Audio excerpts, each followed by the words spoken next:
So guys, has Nintendo killed physical used games? Now let's talk about this in this video, because I think, people need to actually have a thought about this.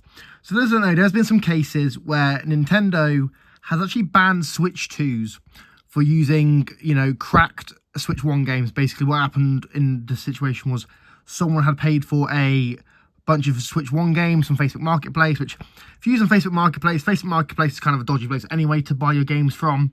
A lot of untrustworthy people on there, because then, let's be honest, who uses Facebook in 2025? Let's be real, no one really uses it. People prefer Instagram. But I digress. So basically what happened was this guy had bought some Switch 1 games. They turned out to be cracked games. These games were cracked, which means basically the person had hacked into them, dumped the ROM onto an MIT cartridge, and then resold the game. So they still had obviously copies of these games on a ROM, and they were still playing them. And basically what happened was these original cartridges were found by Nintendo, and Nintendo went, these are hacked games, and banned the person's Switch 2. Now they did get the Switch 2 unbanned. It was a big thing where they were able to get the Switch 2 unbanned. It was on the phone to Nintendo for hours, explained the situation, showed receipts and whatever. But they did get the Switch 2 unbanned in the end, which was good to know.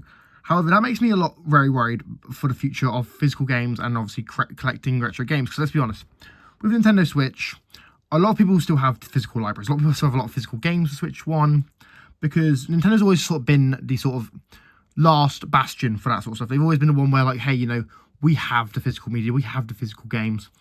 And, Xbox was the first to really sort of start phasing into this physical out. PlayStation still does some games physical. Most of them are just discs with a little bit of data on, and obviously other discs don't have data on at all. But essentially, Nintendo's always sort of been the one where they had the most of the data on the cartridge, and it was always sort of there, and you could pick up and play whatever. And why is my camera not focusing properly?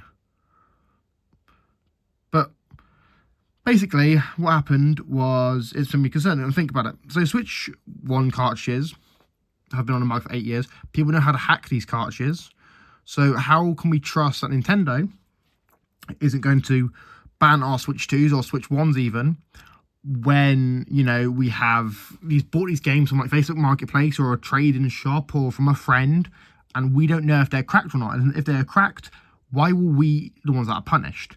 Nintendo obviously thinks these cracked games were done by whoever's put them into the new Switch 2 to download, which, let's be logical, if you've cracked a game, like say Super Mario Odyssey, and you put that in a Switch 2, why would you put that in a Switch 2 if you knowingly cracked the game? That just seems a bit odd, And it just kind of feels a bit weird that Nintendo's now targeting physical used games, because let's be honest, everyone has, all the major games companies have had a whole hurrah against like physical media and physical games, and especially used games. Because I know, like, EA, for example, used to do a thing where if you bought a physical game, they would lock like the multiplayer behind like a $10 like DLC thing. Like, it was just kind of stupid, but it's not a new thing. These locking away all these used games is not a new thing. It's just a shame that Nintendo is now doing it, because a lot of Nintendo games don't go on sale. And I understand that they want you to buy the games from Nintendo. They want Nintendo to make all the profits, right?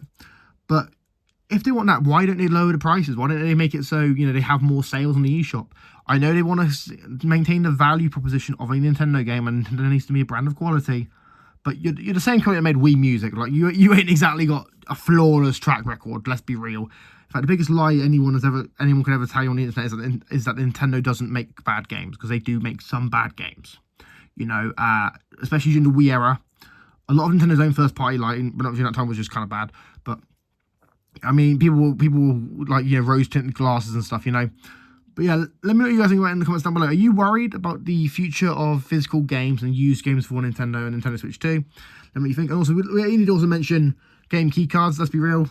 Game keycards in a few years, when they shut the servers off for Switch 2 in like a decade to 15 years away. Let's be honest. If they don't work, you've bought yourself a paperweight. But yeah, let me know what you guys think about it in the comments down below. If you're new, subscribe, like, share, all that sort of stuff. I've been EC. I'm signing out. Peace.